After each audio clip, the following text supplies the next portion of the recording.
Channel. मेरा नाम है मृदुला और आज का हमारा टॉपिक है mechanism and laws governing size reduction. तो प्रीवियस वीडियोस में हमने देखा objective of the size reduction, factors affecting size reduction. अब हम देखेंगे कि बेसिक साइज रिडक्शन का मैकेनिज्म क्या होता है और कौन से लॉज जो होते हैं वो साइज रिडक्शन को गवर्न करते हैं। तो जैसा कि पता है कि साइज रिडक्शन जो होता है वो एक मैकेनिकल प्रोसेस है जिसमें कि हम पार्टिकल्स, लार्ज पार्टिकल्स को स्मॉल पार्टिकल्स में ब्रेक करते हैं। ठीक, तो इसका जो मैकेनिज्म होता है वो बेसिकली बहुत क्लियरली अंडरस्टूड नहीं है कि कौन से मटेरियल के लिए हमें कौन से मिल्स की ज़रूरत पड़ेगी, क्योंकि बहुत सारे फैक्टर्स होते हैं जो साइज रिडक्शन को अफेक्ट करते हैं। तो किसी भी ग्राइंडिंग प्रोसेस में मटेरियल्स को जो साइज रिडक्शन होता है वो उनको फ्रैक्चर करके होता है, मतलब उनको स्मॉल उसमें क्रैक्स लाए जाते हैं प्रेशर अप्लाई करके, जिससे कि उनका फ्रैक्चरिंग हो जाता है।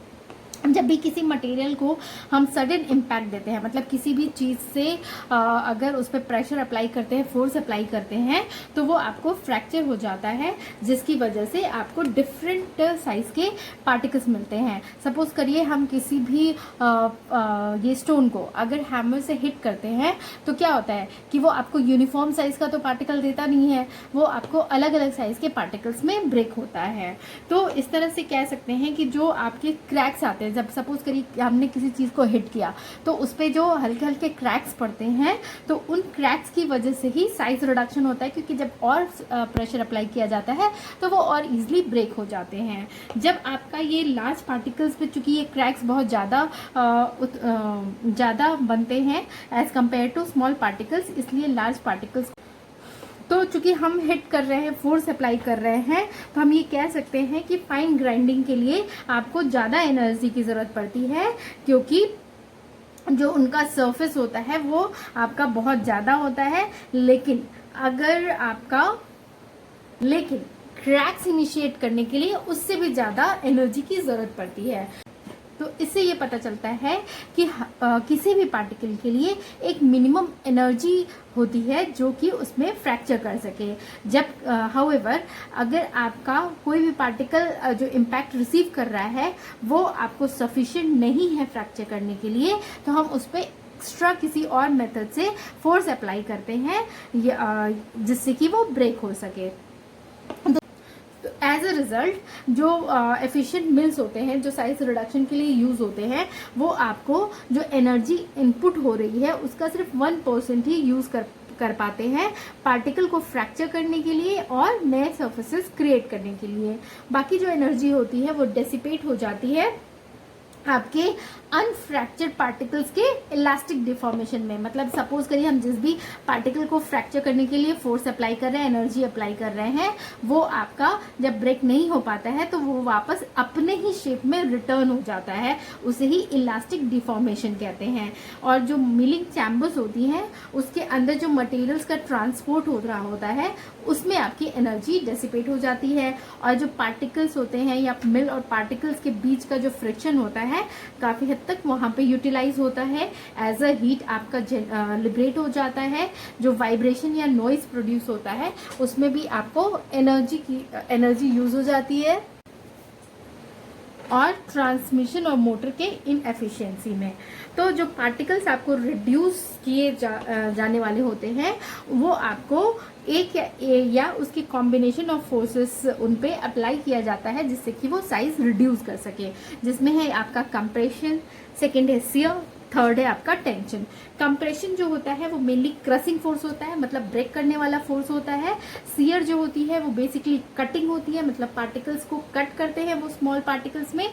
और टेंशन जो होता है वो फोर्स होता है जो आपके पार्टिकल्स को इलोंगेट करता है और एक दूसरे से सेपरेट करता है। तो जब हम ये कंप्रेशन मतलब जो क्रसिंग फोर्स ज़्यादा करते हैं तो जो यूनिट पार्टिकल स्ट्रक्चर होता है वो आपको एक क्रिटिकल वैल्यू पे पहुंच जाता है। मतलब कि स्ट्रेन और स्ट्रेस के बीच में जब हम एक ग्राफ प्लॉट करेंगे तो जब आपका ये जो कंप्रेशन है, क्रसिंग फोर्स है, वो बहुत ज़्यादा अप्लाई की जा रही है, तो आपका जो मटेरियल है वो धीरे धीरे आपका एक क्रिटिकल पॉइंट पे आएगा जिसे कि यील्ड पॉइंट पे कहते हैं। ठीक, इन जो होता है इस लाइन पे अगर ईल्ड पॉइंट के नीचे है तो वो अपने ओरिजिनल शेप में आ जाएगा, यानी कि इलास्टिक डिफॉर्मेशन हो जाएगा, और ईल्ड पॉइंट के ऊपर होगा तो वो ब्रेक कर जाएगा, मतलब कि प्लास्टिक डिफॉर्मेशन होगा। ठीक, अब है laws governing the size reduction. तो जैसा कि हमें पता है कि साइज रिडक्शन के लिए हमें एनर्जी की ज़रूरत पड़ती है, और हर एक पार्टिकल का एक मिनिमम एनर्जी होता है जिसकी वजह से वो पार्टिकल जो होता है वो ब्रेक कर जाता है। तो कुछ लॉज दिए गए इस एनर्जी जो कि साइज रिडक्शन के लिए रिक्वायर्ड होता है उसको कैलकुलेट करने के लिए। तो इसके लिए आपके कितने लॉज दिए गए? 3 लॉज दिए गए जो ये प्रिडिक्ट करता है कि साइज रिडक्शन के लिए किसी भी मटेरियल के कितनी एनर्जी रिक्वायर्ड होती है। तो 3 लॉज दिए गए, किक लॉ, रिटिंगल्स लॉ, बॉन्ड लॉ।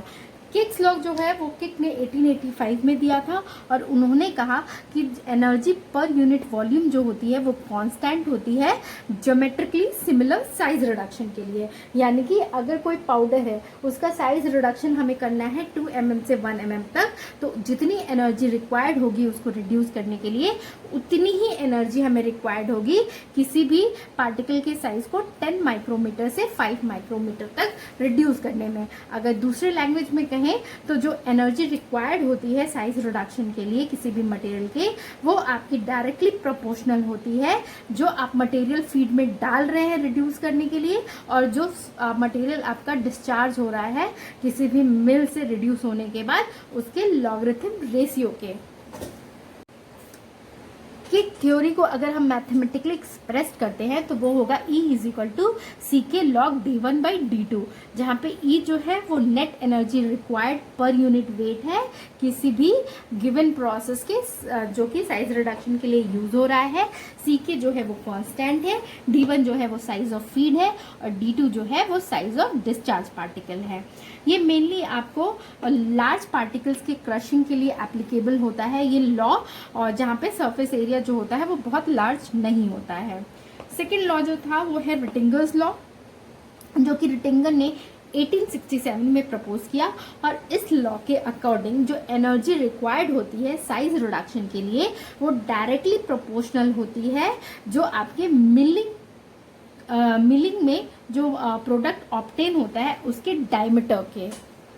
तो कह सकते हैं कि जो एनर्जी एक्सपेंडिचर है वो आपकी इंक्रीज होती है बहुत तेजी से जैसे जैसे पार्टिकल साइज रिड्यूस होते हैं। और इस चीज को अगर हम मैथमेटिकली कहें तो आपका E is equal to CR bracket में 1/d2 माइनस 1/d1, जहाँ पे CR जो है वो कांस्टेंट है, E जो है net energy required per unit weight किसी भी गिवन प्रोसेस के लिए जो साइज रिडक्शन के लिए यूज हो रहा है, और D1 जो है वो आपका साइज ऑफ फीड है, और D2 जो है वो डिस्चार्ज पार्टिकल है। और इस रिटिंगर लॉ जो है वो मेनली एप्लीकेबल होता है आपका फाइन ग्राइंडिंग के साथ, जहाँ पे सरफेस एरिया जो होती है वो आपकी ज़्यादा होती है। थर्ड है आपकी बॉन्ड्स लॉ। जो अब आपके किक्स लॉ और रिटिंगर्स लॉ दिए गए थे वो आपको जो है वो करेक्टली एक्सप्रेस नहीं कर पा रहे थे कि ग्राइंडिंग और प्रेसिंग मशीन के परफॉर्मेंस को। तो फिर ये जो बॉन्ड लॉ आया वो आपके किक और रिटिंगर लॉ के बीच का था। इस लॉ के अकॉर्डिंग जो एनर्जी रिक्वायर्ड होती है साइज रिडक्शन के लिए वो इन्वर्सली प्रोपोर्शनल होती है पार्टिकल साइज के स्क्वायर रूट के। बॉन्ड ने इस एनर्जी को एक्सप्रेस किया जो कि साइज रिडक्शन में यूज होता है एज अ वर्क इंडेक्स, मतलब EI। ये जो वर्क इंडेक्स होता है वो बेसिकली वो अमाउंट ऑफ एनर्जी होती है जो किसी भी यूनिट मास ऑफ मटेरियल को रिड्यूस करने के लिए यूज होती है एक थ्योरेटिकली इन्फिनाइट पार्टिकल साइज से, ऐसी कि वो आपको जो भी रिड्यूस मटेरियल है वो आपको 80% पास हो सके किसी भी 100 माइक्रोन स्क्रीन से। मतलब कहने का मतलब है कि किसी इन्फिनाइट पार्टिकल साइज से हम मटेरियल हमने लिया और उसको हमने रिड्यूस किया, तो जो वो रिड्यूस मास होगा वो आपका 80% पास कर सके 100 माइक्रोन स्क्रीन से। तो उसमें जितनी एनर्जी लगेगी वो आपकी वर्क इंडेक्स होती है। तो इसको अगर हम मैथमेटिकली एक्सप्रेस करें तो EI1 यानी work index is equal to E d2/100 under square root into D1 D2 under square root divided by D2 divided by D2 minus 1 under square root, जहाँ पे E जो है वो आपका वर्क आउटपुट है, D1 जो है वो आपका फीड साइज है और D2 जो है वो डिस्चार्ज प्रोडक्ट साइज है। तो ये था अबाउट आपका law mechanism and laws governing the size reduction. अगर आपको मेरा ये वीडियो पसंद आए तो प्लीज़ इसे लाइक और शेयर करें, और अगर आपने मेरे चैनल को सब्सक्राइब नहीं किया है तो प्लीज़ इसे सब्सक्राइब कर लें। Thank you for watching.